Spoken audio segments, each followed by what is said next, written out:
ইউনূসের বাংলায় বৈষম্যের ঠাঁই নাই। আপনারা গেটের অবস্থান থেকে কেউ ঘুরে আসবেন না। গেট এবং ভাই প্রত্যেক গেট এবং পাঁচিলের সামনে কিছু কিছু লোক চলে যান। মুস্তাফিজ 2010 সাল থেকে 2014 সাল অবধি আমাদেরকে কোনো বেতন ভাতা দেয় নাই। আমাদের ইউনিয়ন পরিষদের আমাদের নাম দিয়েছিল তথ্য সেবা কেন্দ্র। পরবর্তীকালে 2014 সালে সেই তথ্য সেবা কেন্দ্রের নামটি পরিবর্তন করে ডিজিটাল সেন্টার করা হয়। আমরা বিগত সময় 2016 সাল থেকে 2024 সাল পর্যন্ত আমরা রাজপথে সরকারের কাছে বারবার বিনীতভাবে অনুরোধ করেছি। আমরা সারা বাংলাদেশে 10,000-এর অধিক পরিবার এখানে কর্মরত আছি। আমাদের পরিবার ধ্বংসের পথে চলে গেছে, আমাদের পরিবার ছিন্ন বিচ্ছিন্ন হয়ে গেছে। কারণ আমরা বিনা বেতনে আজকে 14টা বছর এই বাংলাদেশে ডিজিটাল আইনের জন্য কাজ করেছি, আমরা কিছুই পাই নাই।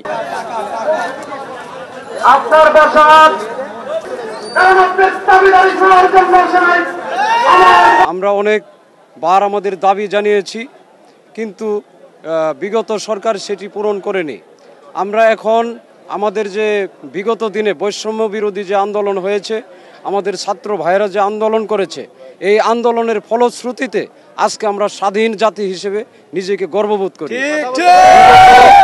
14 বছরে আমাদের এই প্রতিষ্ঠানে নিজস্ব নিয়োগ বিধি এবং রাজস্ব খাত এবং জাতীয়করণের কোনো ব্যবস্থা না করে বছরের পর বছর ঝুলিয়ে রেখে ইউএনডিপি এবং ইউএসআইডির কাছ থেকে হাজার হাজার কোটি টাকা আত্মসাৎ করা হয়েছে।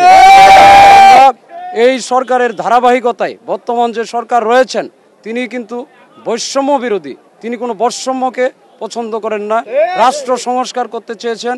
এর জন্য আমরা আমাদের পক্ষ থেকে সংস্কার চাই এবং আমাদের ন্যায্য দাবি এই সরকারের কাছে।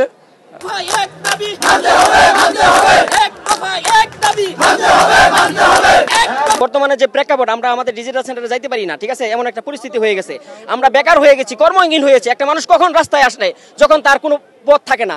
আমরা এই রাস্তায় আছি, আমাদের দাবি একটাই, আমাদের জাতীয়করণ চাই। আমাদের দাবি মানতে হবে, মানতে হবে। ইউনূসের বাংলায় বৈষম্যের ঠাঁই নাই। আপনারা গেটের অবস্থান থেকে কেউ ঘুরে আসবেন না। গেট এবং ভাই প্রত্যেক গেট এবং পাঁচিলের সামনে কিছু কিছু লোক চলে যান। মুস্তাফিজ আমাদের দাবি মানতে হবে, মানতে হবে। ইউনূসের বাংলায় বৈষম্যের ঠাঁই নাই।